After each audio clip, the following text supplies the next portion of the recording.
2 of how WWE should have booked Bray Wyatt. Now, part 1, I'm gonna put the link below. So if you need to watch part 1, which is just basically 2014, watch it below. But we are going to start with 2015. Now, 2015 is the year at WrestleMania 31 and the year that he went against The Undertaker at WrestleMania. Now, I'm gonna keep that in. I really like that storyline, but we're gonna change a couple things, obviously. So we are gonna start out 2015 with a feud against Kane. Now I know what you're thinking. Kane was corporate Kane at the time. Well, it's going to be corporate Kane and the Authority. Now, Bray at this point has kind of become an anti-hero. Again, if you watch part 1, Bray has become an anti-hero at this point. He's realistic. He's pointing out the flaws of what's going on, but he's still kind of that in-betweener, babyface heel kind of thing. So, at this point, he is just being realistic about everything, but still spooky. Not campy, but spooky. So, at this point, he's going to go up against the Authority. Now, we're gonna show, at this time, a little bit of discord with the other Wyatt family members. So, Wyatt and Harper are kind of not understanding why Bray is going against the Authority. I mean, to them, they think that the Authority isn't so bad. I mean, obviously they are kind of anti-heroes as well, but Bray is more the anti-hero, and they just kind of go along with what Bray says.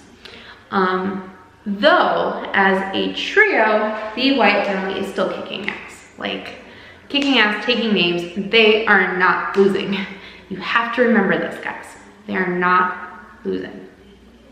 They're not winning everything, but they're not losing everything. So they are getting 50-50 booking at this point, which is something that needed to happen. Unfortunately, we got to the point in 2015, 2016, where they were losing a lot, and not just as a team, individually as well. So that would be one of the main things I would change, is there would be 50-50 booking. So that would be definitely a change. But we have Bray and corporate King. Now, Bray, the entire time, keeps saying that he is the new face of fear. He is the new phenom. He is why all the kids should be scared now. And of course, Kane, being corporate Kane, does not bring up The Undertaker, but you can tell Bray is calling out The Undertaker. He wants The Undertaker. So we have one match, and that is on SmackDown Live. You thought I was gonna go with Royal Rumble. No, it's SmackDown Live. It is the SmackDown Live before the Royal Rumble. And Stephanie comes out and says, if you beat Kane, you're in the Royal Rumble. If you don't beat Kane, you're out. You don't get a chance, you're done. Okay, so Bray goes in, obviously he wins. He does not win the Royal Rumble though. You have to think about that. Obviously, he does not win. That year, that is a whole nother booking, and we would be changing who won that year. There would be a definite change there. But at least right now, Bray's going into the Royal Rumble. And when he does go in, he does fairly well. He eliminates 4 or 5 people, has a strong showing, and he is eliminated by Roman Reigns. Okay. So after that, Bray comes out And the Monday after the Royal Rumble, he says he wants The Undertaker. Now, when he says this as he wants to put the Phenom to rest. That he wants to be the one to end his career. That he wants to take the torch and be that new face of fear that Undertaker was. Now, instead of disrespecting him in any way, which I feel like he didn't disrespect him, but I feel like Bray will say that he respects him, but at this point, The Undertaker needs to go. And so Bray just says, all right, this is what I want. And this is what I want at WrestleMania. And he does not come out. So Bray is standing there in the ring. And nothing happens. So he's like, all right. So next week, he is not on Raw. Again, as I said in part 1, we want to make him somebody the fans want to see. Like, we don't want the fans to be oversaturated with Bray, because a lot of people feel like literally they trot him out every week, just have him talk spooky stuff and then like have him lose a match, which I feel like is unfair to him. So we are going to have him come back in 2 weeks. Now that is going to lead us up until the next pay-per-view, which is Elimination Chamber. And the Raw before Elimination Chamber, Bray has a spot to be in the match. And when he's in the match, he is against Dean Ambrose. Now those two obviously have had a very interesting, very amazing feud, so their match is great. And at the end of the match, you just hear a gong. Bray's distracted, Dean gets the roll up, and Bray is not in the Elimination Chamber match. Now, you have to remember, with the gong, Taker does not come out. He does not come out, it is just the gong. The lights go out, gong, that's it. So, Bray is not on the Elimination Chamber card. But he comes out the Monday after, very upset. He's upset, guys. So, he is angry because he could have been in Elimination Chamber, but was not. So he calls out The Undertaker again. And once again, nothing. So Bray looks at the camera and says, Undertaker, you have been the face of fear for 25 years. It is time for you to rest. And with that, we get the whole scream, the arena goes dark, and he disappears. So, after that, he is off camera 1 week, and he comes back. Now this time, he has a match, and his match is against Goldust. Now you're probably like, well, that's random. Well, we don't want to give him a huge feud because we know where this is going, guys.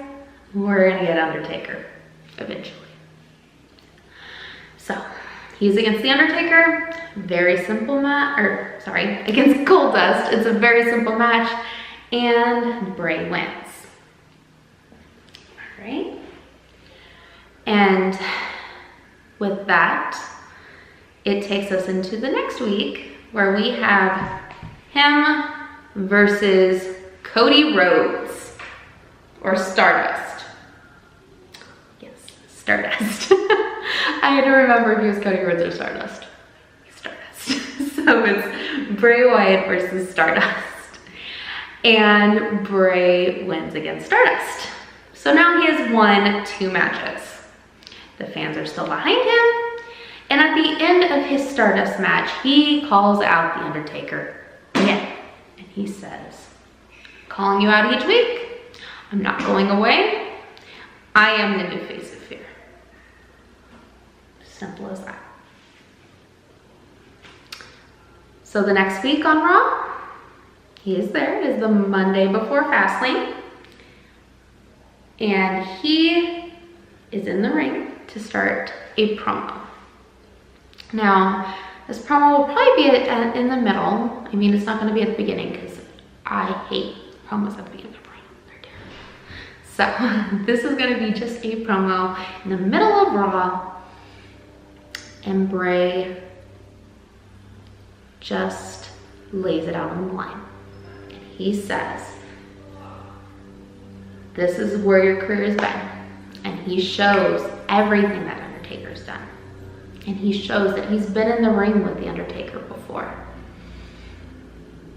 And he says, the last time I was in the ring with you, you didn't pin me. You pinned my brother. This time, let me show that I am the new face of fear. And with that, we get a gong. Finally. So there's a gong. And on the screen, it says something to the effect of, you are the new face of fear, but I'm not done yet. So, but he does not come out. So Bray is frustrated at this point because he's gotten 2 gongs, spooky shit, but not The Undertaker. So he's frustrated. So he marches his happy little butt into Corporate Kane's office. And he says, where's your brother? I want your brother at WrestleMania. And Kane says, no. He doesn't want to do this. He's still injured from when the streak ended. No. And Bray loses it. He loses his shit. And he just starts destroying everything. He turns shit over. He's losing his mind at this point. And finally, we have Rowan and Harper. They come over and they're like, hey, you stop. They can't stop. Finally, he leaves. Now, he doesn't come back for 2 weeks. So we have Fastlane, and then we have the Raw after Fastlane, and then we have the Raw after that. Now, we are 2 weeks before WrestleMania, and Bray comes up. And he is in his rocking chair, and he tells everybody, The Undertaker is too afraid to fight me. And he will not show up to WrestleMania. And he is afraid that I will end his career. Because Brock took the streak, but I can take his identity. And with that, we get a gong again. But this time, there's smoke, and the theme comes up, and out comes The Undertaker. So he comes out, and Bray's the whole time just looking like a giddy little kid, because that was adorable. I loved that. So he is looking like a giddy little kid the whole entire time. And they have a face-to-face. And Taker grabs the mic, He just looks at him and says, "Kid, I accept." And that's it. The room goes dark and they both disappear. So next week on Raw, they show up and there's Bray sitting in his dark room as always, rocking back and forth. And they just show him throughout the show, rocking back and forth. He's not saying anything. The smoke's in the room, the lights are very low, and he's just rocking back and forth, back and forth. And people are starting to get a little creeped out because they're like, what the fuck is he doing? That's a little weird. And finally, about the last hour of Raw, they go to the room and the room is empty. The rocking chair is still rocking though. So they go to the parking lot in the back. There's a hearse. Bray stands up inside the hearse. There's a moonroof, guys. You know what I mean. There's a moonroof in this hearse. It's a fancy hearse. He stands up and he calls out The Undertaker from the hearse. And he says, "Taker, this is your one way out of WrestleMania in this hearse."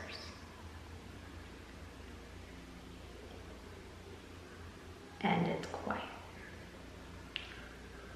And in front of them comes a lightning bolt. And it lights a tree on fire. And Bray looks shocked, not too shocked. But The Undertaker doesn't show up. And Bray just starts laughing. He just laughs. He's just laughing the whole time. So that takes us right into WrestleMania 31. Now WrestleMania 31 is finally Bray versus The Undertaker. So what I would change about that, have it at night. Like, come on. That was like the worst decision. Whoever chose that is stupid. So, start the match at night. Make sure it is nighttime. I would switch the matches around. That way it's nighttime. So, again, it's nighttime. Bray comes out with his spooky scarecrow zombie guys, but they have fireflies. He's got his lantern. It's really cool. I would probably die. And then Taker comes out to his usual entrance. But in the ring, Bray does not look intimidated. He just is kind of like, that's cool. It just looks like, oh, that's pretty cool. And then the match starts. And the match, I would say, is back and forth. It's not going to be all one-sided, obviously. And obviously they get their little spooky bits in, but Bray tames down the campiness. I think that is the key to all of this, is the campiness is tamed way down. But at the end, Taker goes to put him in a tombstone, but Bray counters, hits him with the Sister Abigail. 1, 2, 3. And Bray defeats The Undertaker at WrestleMania. From there, Taker stands up, looks Bray in the eye, and Bray shakes his hand.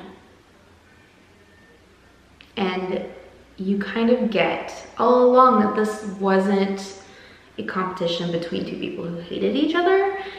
Bray respects him, and Taker now respects Bray. Now, this is when I would have Taker gracefully bow out. Because honestly, yeah, he should have bowed out. and have him go into the Hall of Fame in Dallas at WrestleMania 33.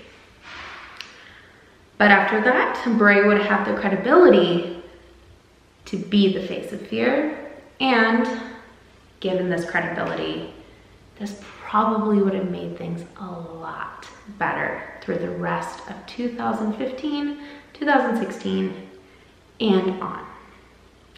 Now, obviously, I just did 1 year's time just now. So if you guys want me to go further, I'm already planning on doing how WWE should have booked Bray's title run. So that's gonna happen. Obviously, we're gonna do a Wyatt family video and more. We got a Roman video coming, lots of other videos coming. So if you have any suggestions, put them below in the comments. Also, like, share, and subscribe. Listen to the podcast.